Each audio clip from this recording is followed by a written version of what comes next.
Olá, meus queridos irmãos, Deus abençoe a sua vida. Hoje nós vamos falar sobre humildade, continuando a nossa série de estudos sobre o Sermão do Monte, utilizando como base, como referência bibliográfica, a revista da editora Betel, e o livro do bispo Abner Ferreira, que tem o mesmo tema da revista desse trimestre. Então, logo depois da vinheta, a gente vai começar o nosso ponto 1 da nossa aula de hoje, continuação da série sobre o Sermão do Monte. Roda a vinheta.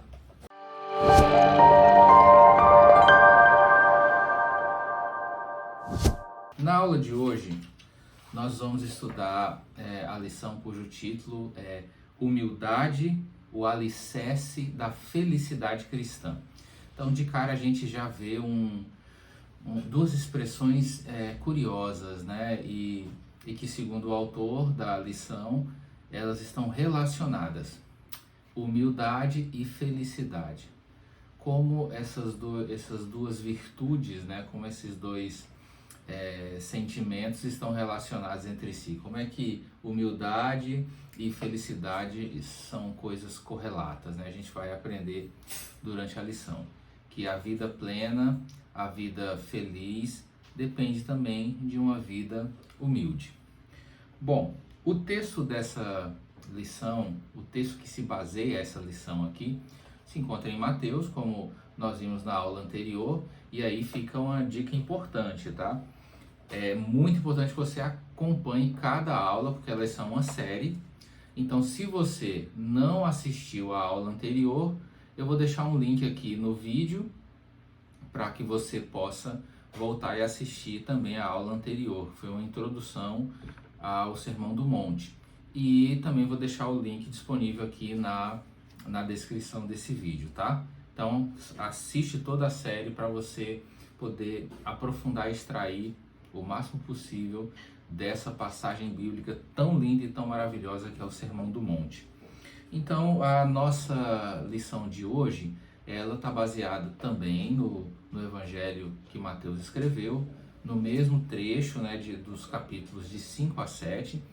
Especificamente, a aula de hoje vai tomar por base Mateus capítulo 5 e o verso 3, que é o texto áureo da aula. E também a gente usa como base o livro de Provérbios, A gente usa ele como base, mas a maioria das citações está no Evangelho de Mateus, tá bom? Então, Provérbios 16, do 17 ao 21 e Mateus 5, 23, É o comecinho ali das bem-aventuranças que nós usamos aqui como base, para esse texto, para essa aula. A gente tem 3 objetivos para alcançar nessa lição. Presta atenção nisso aqui. No fim dessa aula, essas 3 coisas precisam ser alcançadas, tá? Primeira coisa, entender o conceito de felicidade. A segunda coisa, ensinar que a Bíblia fala sobre o que a Bíblia fala sobre pobreza de espírito, Às vezes isso é mal interpretado, às vezes as pessoas popularmente enxergam pobreza de espírito como algo negativo, Mas a gente vai explicar direitinho o que isso significa. E o terceiro e último objetivo que nós vamos alcançar no fim dessa lição é mostrar Jesus como nosso exemplo de humildade. São essas 3 metas que nós temos na aula de hoje, são esses 3 objetivos da lição de hoje. Nós vamos começar essa lição dando uma breve introdução. Eu queria até ler aqui na íntegra, porque o nosso pastor, o nosso bispo, Abner Ferreira, expôs aqui quando ele escreveu essa lição. Ele diz o seguinte: logo no início do Sermão da Montanha, Jesus nos fala sobre as bem-aventuranças. O termo usado para a palavra bem-aventurança se refere a uma profunda alegria na alma cristã. Que introdução feliz! Ele resumiu de forma muito objetiva, muito sucinta, o que as bem-aventuranças significam, e especialmente essa primeira que fala sobre a humildade, sobre essa pobreza de espírito, que é nada mais, nada menos do que humildade.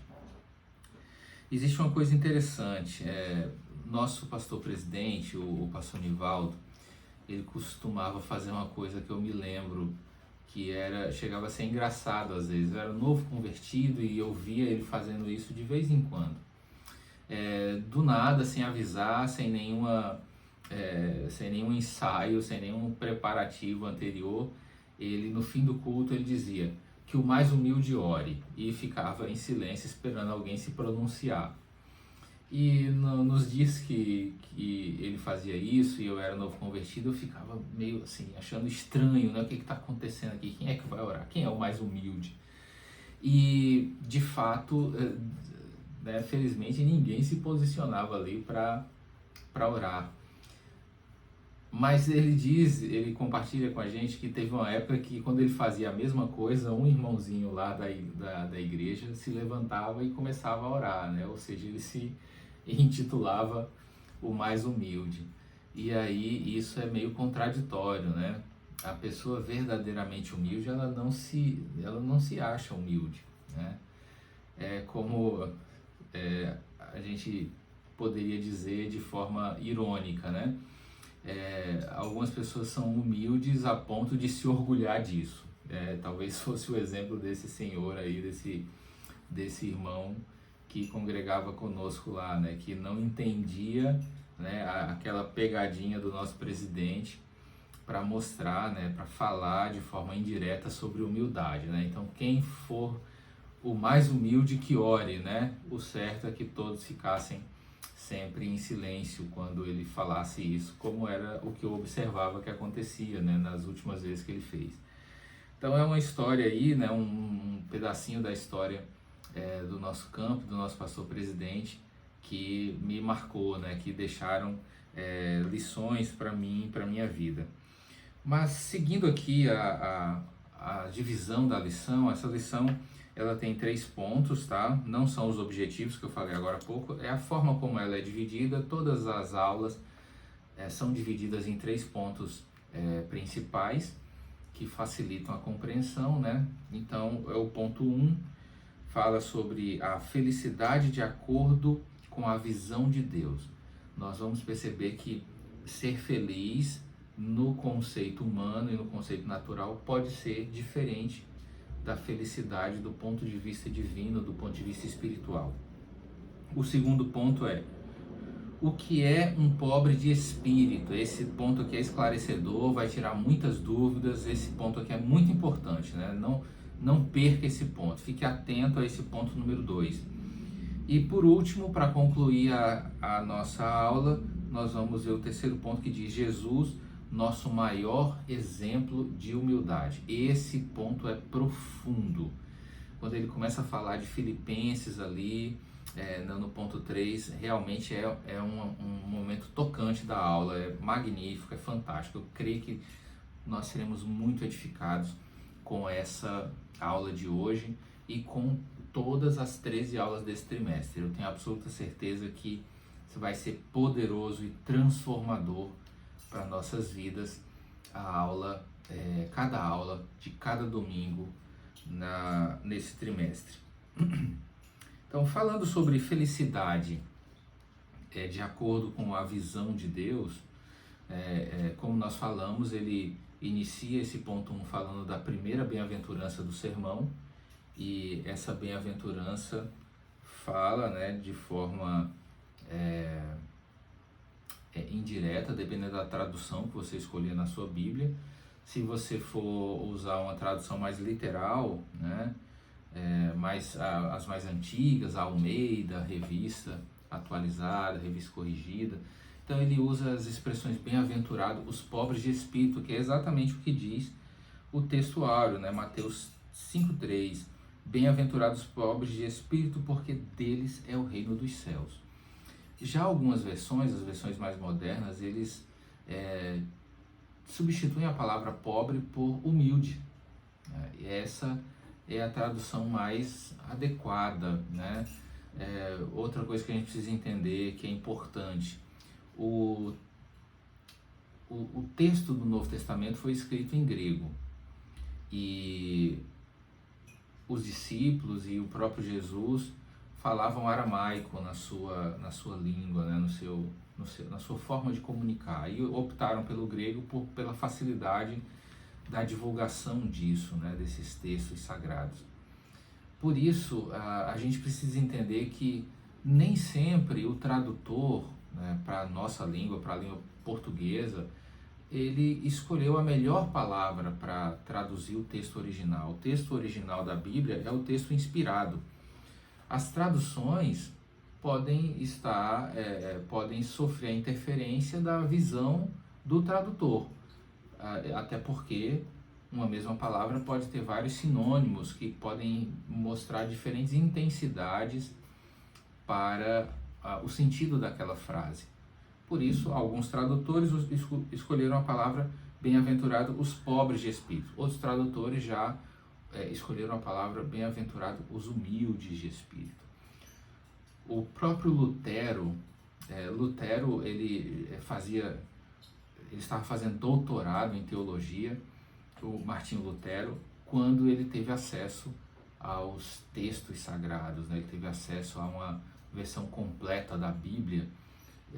Naqueles dias, né, há mais de 500 anos atrás, haviam poucos exemplares da Bíblia disponíveis, poucas pessoas tinham acesso a eles, poucas pessoas sabiam ler em latim, que foram as primeiras traduções da Bíblia, muito menos em grego, né, que foram as primeiras cópias, foram feitas em grego.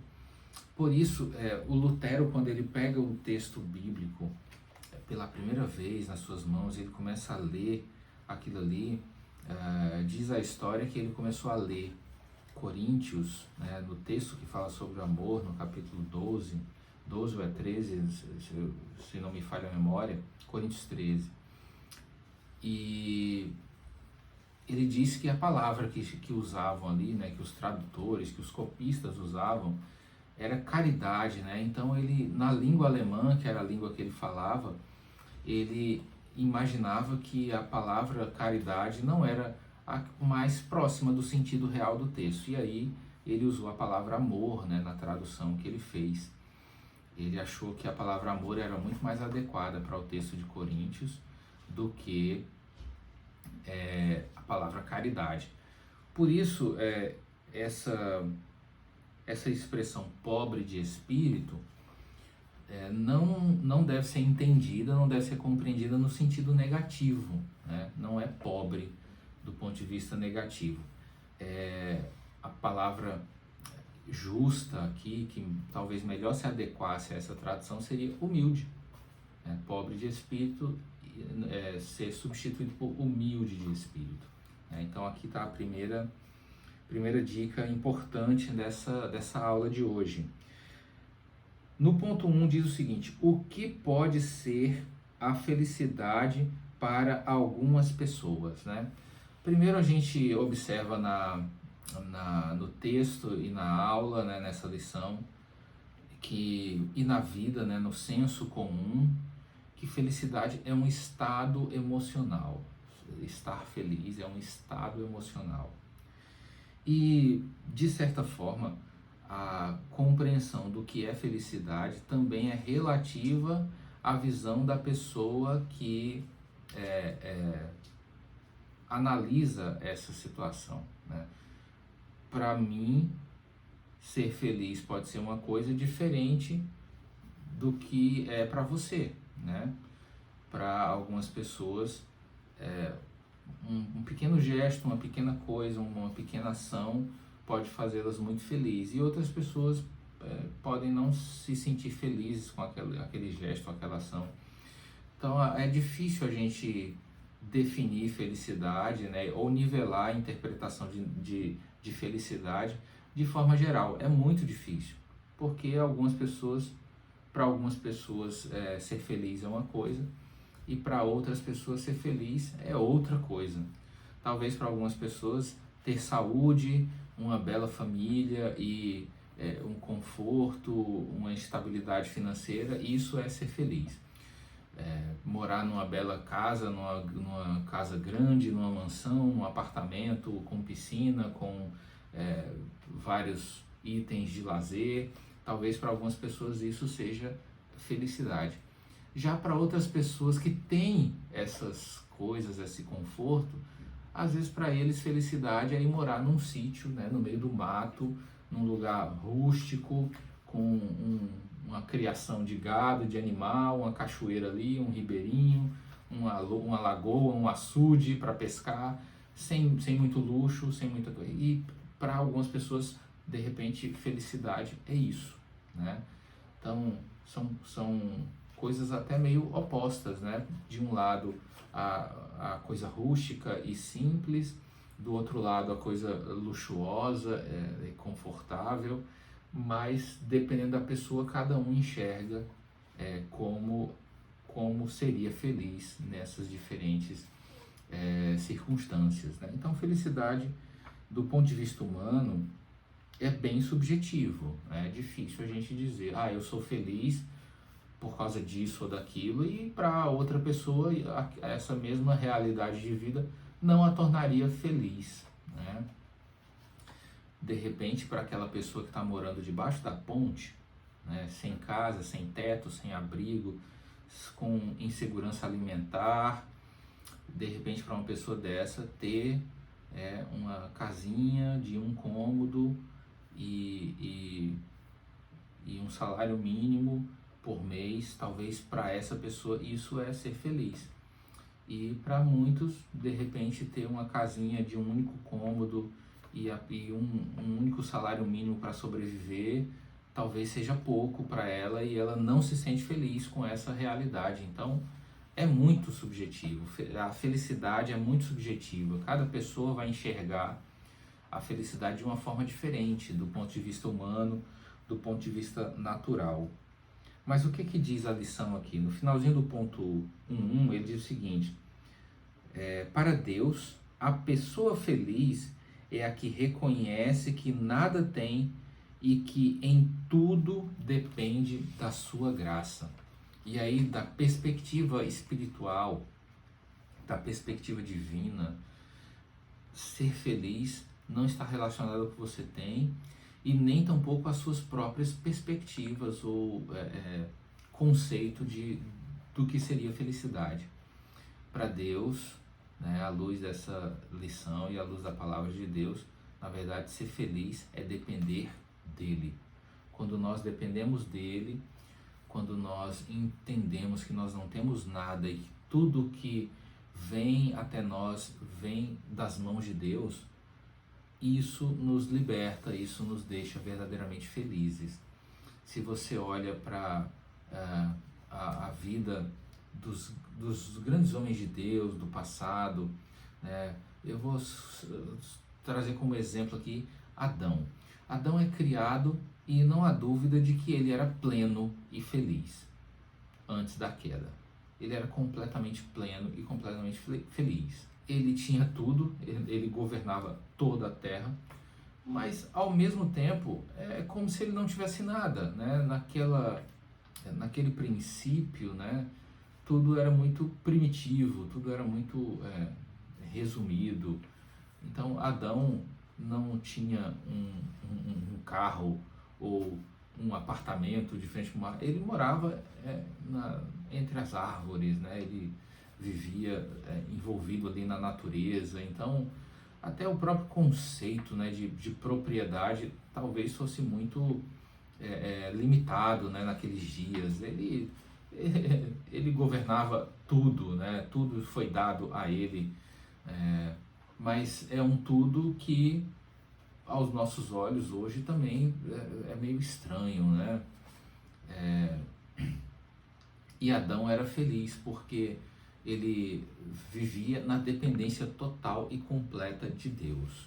No fim do dia, ele encontrava-se com Deus e dialogava e mantinha comunhão com Deus, e era isso, essa era a felicidade. A felicidade de Adão não estava no que ele tinha, né? Mas sim na sua dependência completa de Deus, na sua dependência total de Deus. Nós vemos Abraão era um homem muito rico, né? Em um período da sua vida ele acumulou muitos bens e para ele a sua alegria, a sua felicidade era servir ao Senhor, E em segundo lugar, ter um filho, né? O seu maior sonho. E aí Deus provê para Abraão todas as coisas, provê para ele um filho.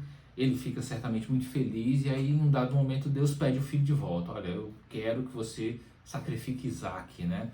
Então isso foi chocante, isso talvez abalou Abraão, mas nós percebemos que ele se dispõe a sacrificar o próprio filho que ele esperou tantos anos, mais de um século esperando, e de repente ele tem e perde, né? E iria perder, né? Que se Deus permitisse que aquilo fosse consumado, mas não permitiu, né? Era apenas um teste, era apenas uma prova. Por isso a gente vê que Abraão, ele dependia de Deus, e isso fazia dele um homem completo, um homem feliz, independente da quantidade de bens que ele tivesse acumulado, independente da quantidade de riqueza que ele tivesse acumulado. Parece que a alegria dele não estava em todos os bens e riquezas que ele acumulou, né, nas suas peregrinações, mas a alegria dele estava na promessa de Deus em Isaac e no seu relacionamento com Deus. Por isso, nós temos que ter essa compreensão de que felicidade, a verdadeira felicidade é isso. A vida plena, a vida feliz é uma vida entregue a Deus, uma vida que depende de Deus, né? Isso nos faz felizes, isso nos torna felizes. A expressão usada ali por Mateus no registro, né, das palavras de Jesus, para bem-aventurado, né, para felizes, é a palavra Macarios, né, que quer dizer feliz de forma autossuficiente. É uma felicidade que não está nas coisas, não é uma felicidade exterior, é uma felicidade interior, né? Ela não depende de fatos ou de coisas externas para se consolidar, né, para existir. Aqui está o segredo do cristão, né? Por que o povo crente é feliz? Ele é feliz porque o Deus da alegria está no seu interior, né? E essa alegria vem de dentro. Por isso, às vezes, as coisas exteriores, por mais difíceis às vezes que estejam, elas nem sempre afetam a alegria interior. É por isso que a gente comumente vê, principalmente nos círculos de oração das nossas igrejas aí pelo Brasil, pessoas contando adversidades terríveis e momentos terríveis nas suas vidas. Aqui no estado de Pernambuco, onde nós estamos, recentemente teve fortes chuvas aqui, dezenas e centenas de pessoas, milhares de pessoas ficaram desabrigadas, perderam suas casas, seus bens, tudo levado pelas chuvas, pelos desabamentos. E ainda assim, com toda dor, toda aflição, todo sofrimento, nós vemos sorriso no rosto dos irmãos, porque a alegria deles não vem de nada exterior. Quando a nossa lição diz que é uma alegria autossuficiente, não é autossuficiente do ponto de vista negativo, né, do orgulho de ser autossuficiente em si mesmo, mas é uma alegria que, trocando em palavras, né, trocando as palavras, parafraseando aqui o pastor Abner Ferreira, é uma alegria que não depende das coisas externas, é uma alegria que só depende de nosso relacionamento com Deus, só depende de Deus e da presença do Espírito Santo em nós. Isso nos torna alegres. Ele ainda cita aqui, eu queria que você acompanhasse esse texto, tá? Você abre a sua Bíblia aí, você que está estudando aqui conosco, abra a sua Bíblia em João 16, 22. Isso aqui é uma tarefinha para a gente não tomar muito tempo, né? A produção vai botar aqui esse texto na tela e você vai conseguir acompanhar aí essa leitura, mas nós vamos passar adiante, vai estar anotado aí, tá? João 16, 22, é um texto que confirma essa palavra que nós estamos dizendo, né? Que Jesus diz que ninguém pode tirar a nossa alegria. Então a nossa alegria vem de Deus, É Deus quem dá a nossa alegria, independente das circunstâncias, e ninguém pode tirar porque foi Ele que deu, né? João 16, 22. Ponto 1.2. O que é a felicidade segundo a Bíblia? O que é felicidade segundo a Bíblia? Então, segundo a Bíblia, felicidade é relacionamento com Deus, é relação com Deus, é intimidade com Deus. Isso é felicidade. É obediência aos seus princípios. Isso faz o homem feliz, isso faz o homem pleno. É muito comum nós ouvirmos nos testemunhos das pessoas que se convertem, elas compartilhando um sentimento de vazio que elas sentiam no seu coração. E depois que elas se convertem, que elas encontram a Cristo, elas sentem que esse vazio sumiu e elas se sentem preenchidas. Elas não sentem mais aquele vazio, uma impressão de que falta alguma coisa para a vida ter sentido. Isso tudo desaparece e é preenchido com alegria e com uma paz e como diz a lição, uma bem-aventurança, né? Uma felicidade plena, uma felicidade completa. O autor ainda destaca o seguinte: então, como alcançamos a felicidade com Deus? É uma pergunta. Como é que a gente pode ser feliz? Como é que a gente pode ser feliz em Deus? É só eu levantar minha mão em um culto qualquer e aí pronto, todas as coisas estão resolvidas e eu vou ter felicidade plena a partir de então? É só isso? Não, na verdade não existe nenhuma promessa na Bíblia do fim dos problemas. As adversidades da vida são inerentes à condição humana. Todos os seres humanos de todos os tempos passaram por adversidade, sofreram. É uma questão até bíblica. A Bíblia diz: no mundo tereis aflições, mas tem de bom ânimo. O próprio Cristo, sendo Deus encarnado, ele passa por aflição. Desde a sua infância, nascendo em um estábulo, passando a infância com muitas restrições pela pobreza, na cidade de Nazaré, ali na Judéia, né, ali em Israel. Passou muitas adversidades no trabalho, no suor do trabalho, nos calos das mãos, na tentativa de levantar, né, o sustento ali junto com a sua família, né, na carpintaria, e por fim os momentos de mais dor e mais aflição nos 3 últimos anos da sua vida, né, a perseguição, a angústia no jardim, as traições de Judas, de Pedro, e por fim a prisão, o espancamento, a tortura, a crucificação e por fim a morte. Então o próprio Deus, o próprio Cristo passou por aflições, então não seria diferente conosco, né? Todos nós passamos em algum momento por adversidades, por momentos difíceis. Por isso não é só levantar a mão e todos os problemas são resolvidos. Não existe promessa de problemas resolvidos na Bíblia. Simplesmente, se nós tivermos problemas e adversidades, o Senhor estará conosco. Se nós não estivermos passando por um momento de adversidade e aflição, se tudo estiver em paz, se tudo estiver tranquilo, o Senhor está conosco.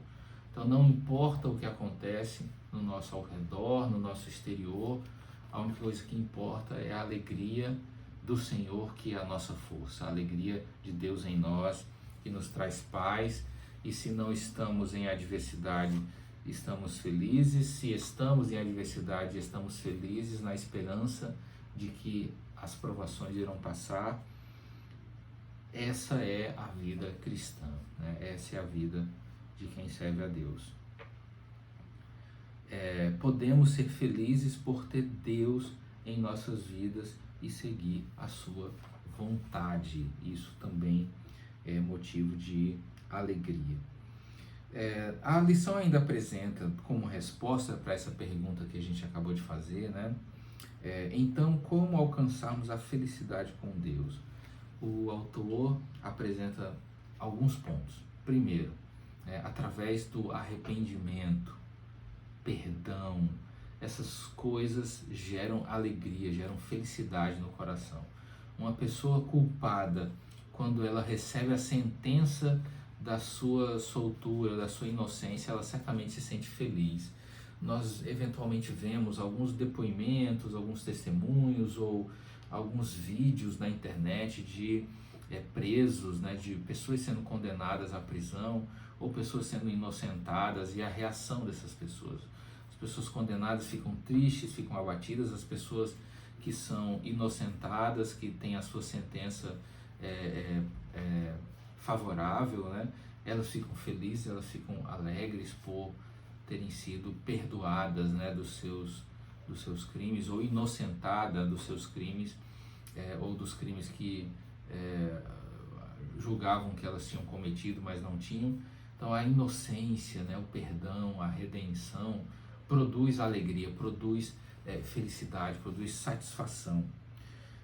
Esse é um dos meios, né, que o crente se torna feliz, diferente das pessoas que não conhecem o Evangelho profundamente, verdadeiramente, né? A culpa dos seus pecados pesa sobre elas e elas não se alegram, né, plenamente.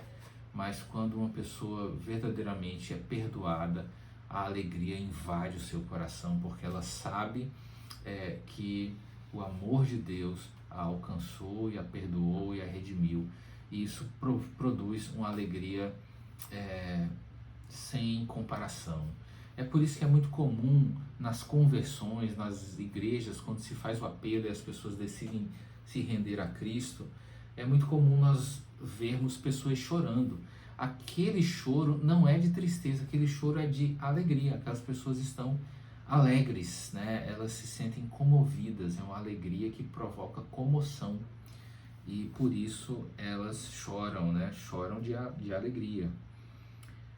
No ponto 1.3 agora diz o seguinte: onde podemos encontrar a felicidade, né? A introduçãozinha desse ponto já é bem explicativa. Diz o seguinte: a felicidade na Bíblia é realmente vista como um paradoxo, como uma aparente contradição ao senso comum. E aí ele mais uma vez faz a pergunta, né? O que a gente precisa fazer para ser feliz, né? O que a gente precisa fazer para ser feliz? E onde é que está esse paradoxo que ele diz aqui? O que é o paradoxo? É uma aparente contradição, é uma coisa que ao mesmo tempo é uma coisa e simultaneamente é outra, é uma coisa paradoxal. Elas se opõem e simultaneamente se completam. Esse paradoxo está no seguinte: nas frases que Jesus fala da bem-aventurança, a maioria daquelas bem-aventuranças não fazem as pessoas felizes do ponto de vista natural, né? Vamos dar alguns exemplos. Ele diz: bem-aventurados humildes, porque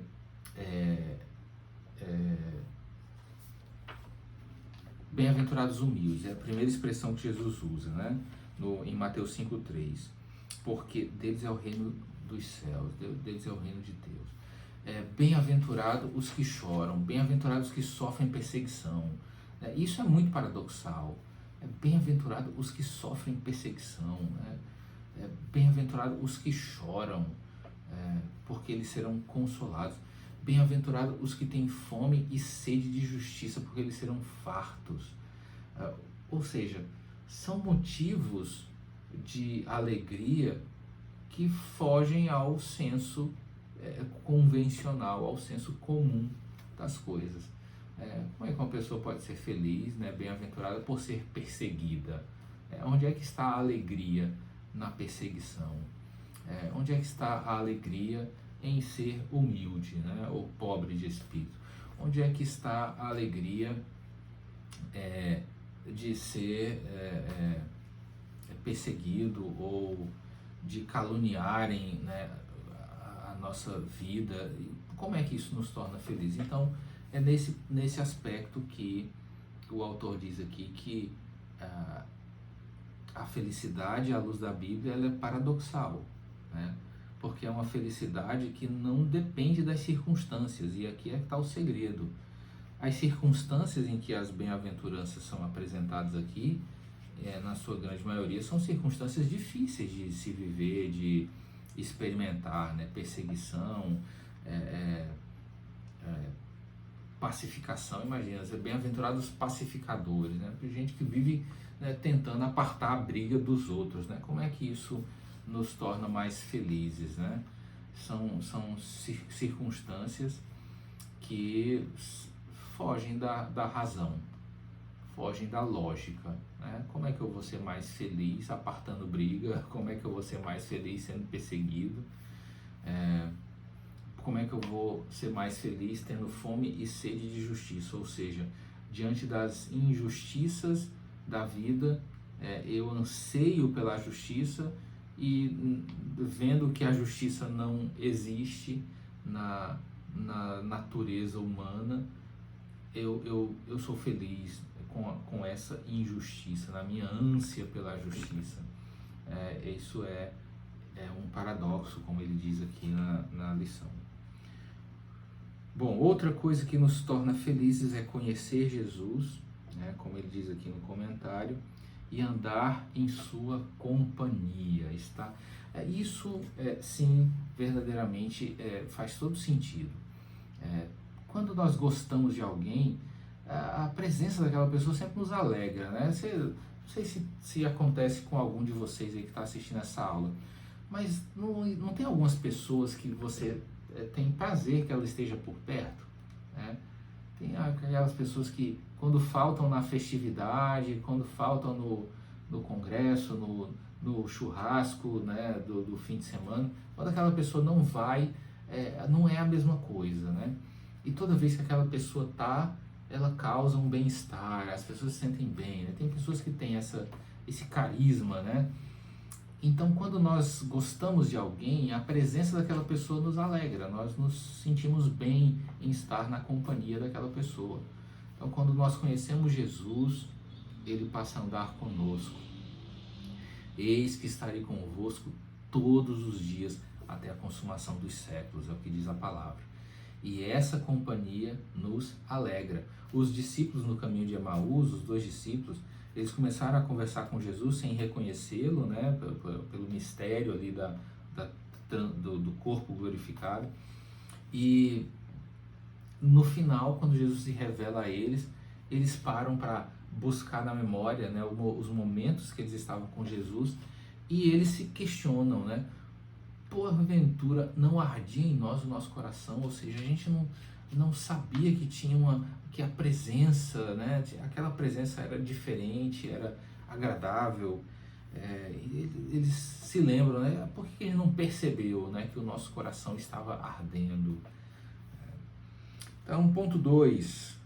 O que é um pobre de espírito? Pobre é humilde, é o que ele diz logo no título do ponto 2.1, né? Pobre é humilde.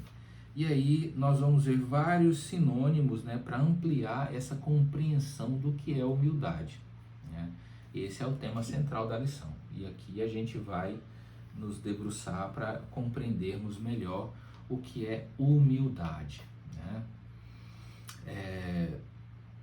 São muitos os sinônimos no decorrer da lição. Então, primeiro, confiar em Deus é uma demonstração de humildade. Você não confia em você mesmo, você confia apenas em Deus.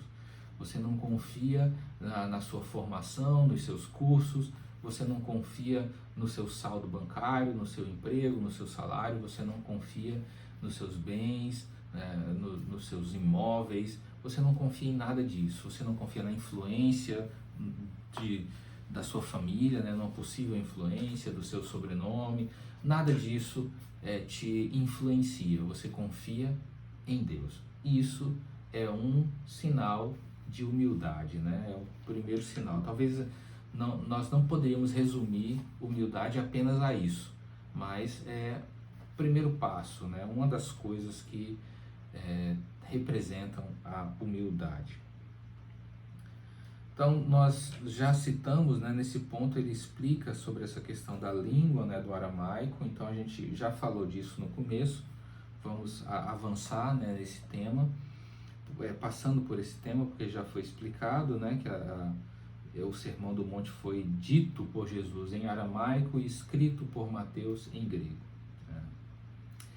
Outro sinônimo, outra definição para a humildade. Humildade, além de ser confiança em Deus, é também quando nós colocamos a nossa esperança em Deus, né? Nós não esperamos de outras pessoas, nós não esperamos da melhora do mercado, nós não esperamos pela melhora do cenário político, nós não esperamos pela melhora do fim da guerra, não é nada disso onde está posta a nossa esperança está em Deus. E quando nós confiamos e esperamos nele, isso são os primeiros passos para nós sermos pessoas mais humildes, né? Ele faz mais uma situação de William Barclay aqui, que diz o seguinte: o homem bendito e feliz é aquele que tomou consciência da total necessidade e que depositou em Deus toda a sua confiança. Então, a partir do momento que a pessoa não reconhece que ela precisa de Deus, que ela precisa de Cristo, se isso não está entrelaçado na sua alma, essa pessoa certamente não é humilde, né? Ela precisa entender que ela necessita de Deus, e sem Deus ela não é absolutamente nada. Então, pobre de espírito é aquele que esvazia-se de si mesmo e reconhece sua própria incapacidade e recorre a Deus, pondo nele a sua total confiança, né? Então, esvaziar-se de si mesmo é um sinal de humildade. Veja o exemplo de João Batista, né? João Batista precedeu Jesus na pregação, né, do arrependimento ali, anunciando, preparando o caminho, né, do Senhor, como foi profetizado. E João Batista, em um dado momento, ele tinha muitos seguidores, ele tinha, né, alguma influência ali a um grupo de pessoas, e ele disse: eu não sou digno, né, de amarrar ali as suas sandálias, né, que eu diminua e que ele cresça. Veja que sentimento de humildade, né, que existia ali no coração de João Batista, né? Então esse é um exemplo, né, esvaziar-se de si mesmo.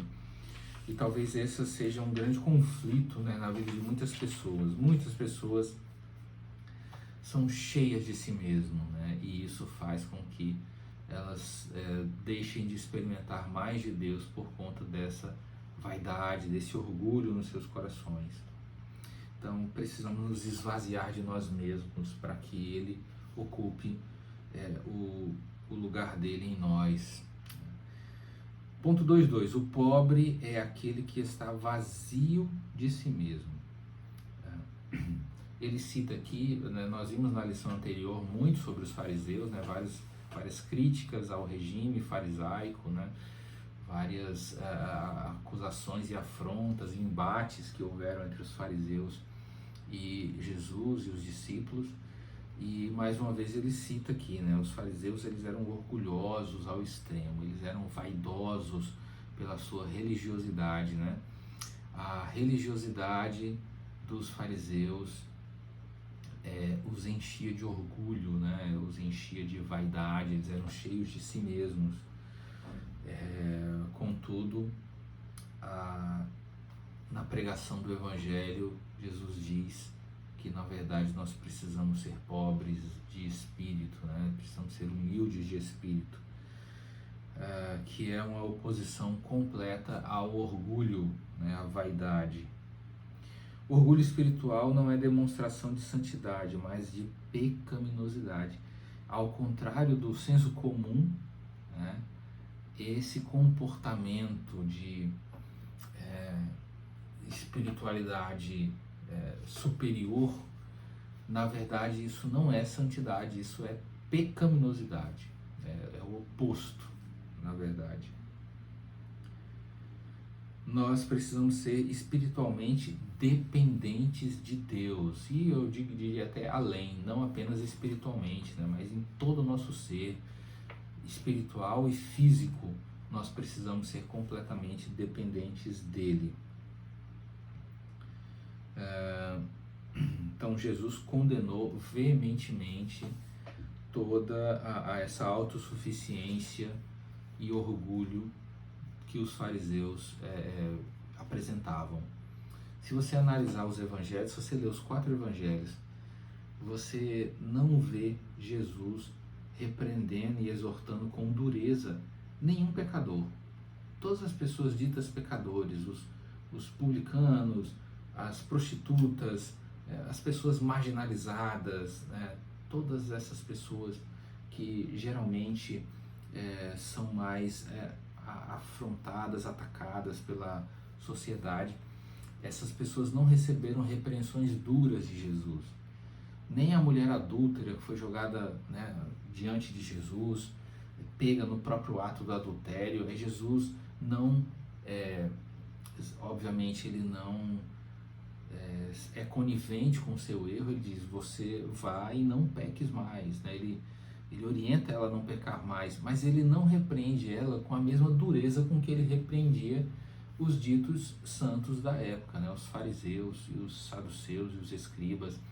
Eles recebiam críticas muito mais duras de Jesus do que aquelas pessoas mais pecadoras e mais distantes das escrituras, do Velho Testamento, da lei. Elas estavam distantes da lei, mas ainda assim eram aqueles que estavam mais próximos da lei, e os que mais conheciam a palavra eram justamente os que mais recebiam repreensão de Jesus. Pode observar em todo o Evangelho que existe esse padrão. Ponto 2.3. O pobre é plenamente dependente de Deus. Ele usa uma expressão aqui que eu achei fantástica e me lembrou muito o livro O Evangelho Maltrapilho, né? Recomendo a vocês lerem esse livro, O Evangelho Maltrapilho. Eu vou procurar ele na Amazon e vou botar o link aqui para vocês para ajudar. Quem tiver interesse, compra esse livro aí que eu recomendo demais, é muito, muito bom. O Evangelho Maltrapilho. O autor dele, em vários momentos, ele se apresenta, como um mendigo. Ele diz, olha, do ponto de vista espiritual, eu sou um mendigo. Eu não tenho nada para oferecer para Deus, eu sou completamente dependente dele. Então, quando eu li essa lição e vi que a palavra humilde, empregada aqui por Mateus, ela também traduzia, também era um sinônimo para o mendigo, para o estado de mendicância, ou seja, o que é o estado de mendicância? É o estado de uma pobreza tão extrema que a pessoa não tem nada que ofereça a outrem, e que até para a sua subsistência ela precisa da ajuda dos outros, ou seja, dependência. Essa palavra humilde se traduz com precisão, de forma bastante ampla, quando comparada aí com a palavra mendigo, Veja que coisa forte esse texto, parafraseando o Sermão do Monte, seria como se Jesus tivesse dito, bem-aventurados os que são tão dependentes de Deus que seriam como mendigos espirituais. É uma expressão muito forte isso aqui, mas nós precisamos parar de nos chocarmos com essas expressões fortes, e inclusive isso é falta de humildade, quando a gente não encara uma crítica muito bem, quando alguma palavra, alguma coisa que a gente ouve fere o nosso ego, isso é sinal de que nós precisamos melhorar na nossa humildade,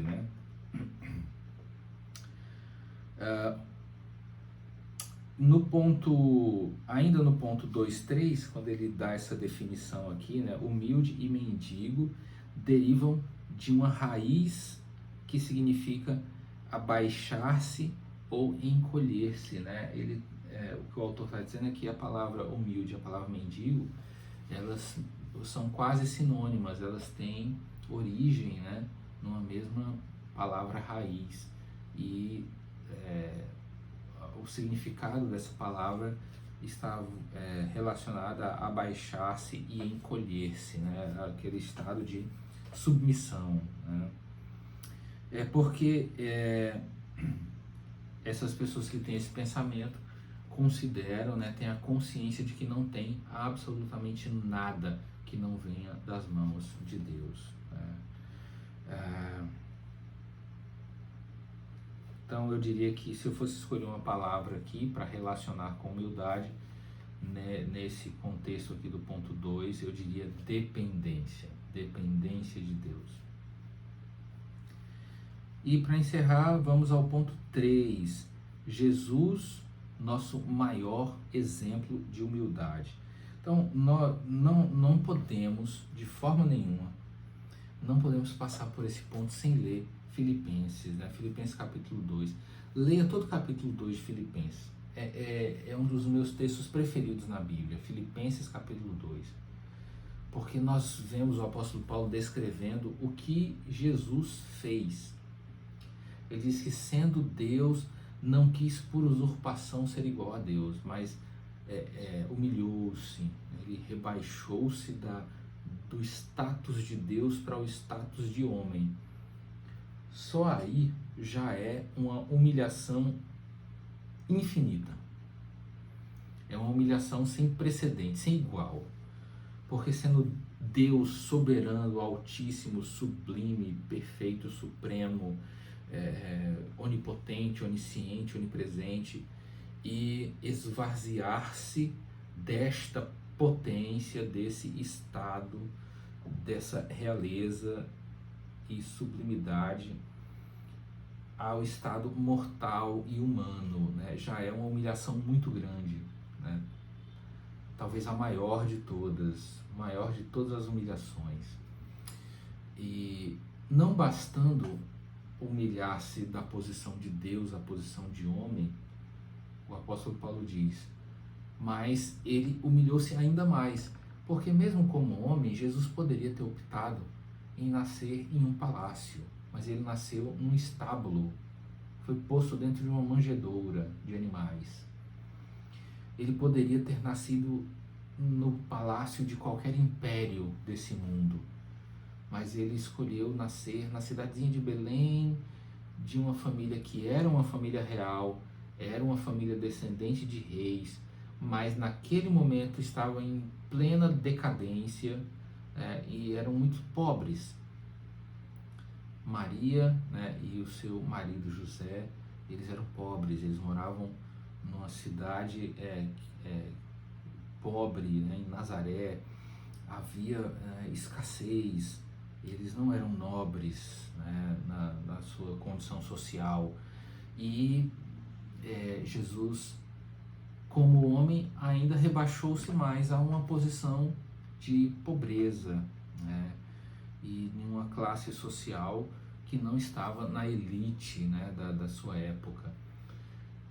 E o apóstolo Paulo continua dizendo, e ainda como homem, ele humilhou-se ainda mais até a posição de servo, até morrer numa cruz, ou seja, não bastava deixar de ser Deus, ele continuou humilhando-se a si mesmo e esvaziando-se até ser cravado na cruz, né? O ponto mais fundo, né, da sua humilhação.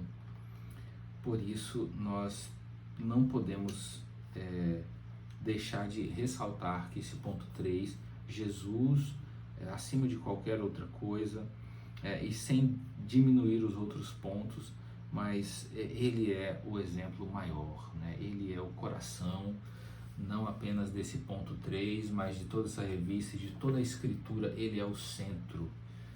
Por isso, vamos tomar, né, a sua vida como exemplo para a nossa vida, para que a gente tente ser humilde como Cristo foi, tentar nos aproximar dele cada vez mais, para aprender com ele e ser nele pessoas melhores e mais humildes. No ponto 3.1 a gente ainda vê o seguinte, Jesus se esvaziou, é o título desse ponto. Humildade é a ausência de orgulho, primeiro ponto. O que mais? É a característica de sujeito modesto, que não se sentem mais importantes ou melhores que os outros, independentemente de quão longe chegaram na vida, né? Ele ainda ele faz uma colocação muito prática aqui também nesse ponto. Ele diz que humildade não é um conceito. A humildade não pode ser uma questão apenas teórica. Se a nossa humildade está apenas na teoria, certamente nós não somos humildes, né? Humildade não pode ser só teoria. Humildade não pode ser apenas conceito. Mas humildade é prática. Humildade é estilo de vida, né? Vai além do que um mero conceito, né? Humildade não é só isso. Humildade é comportamento, né? É estilo de vida.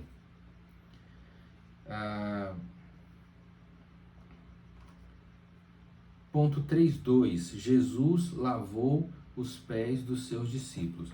Ele se distancia um pouco da questão do Sermão do Monte propriamente dito, né?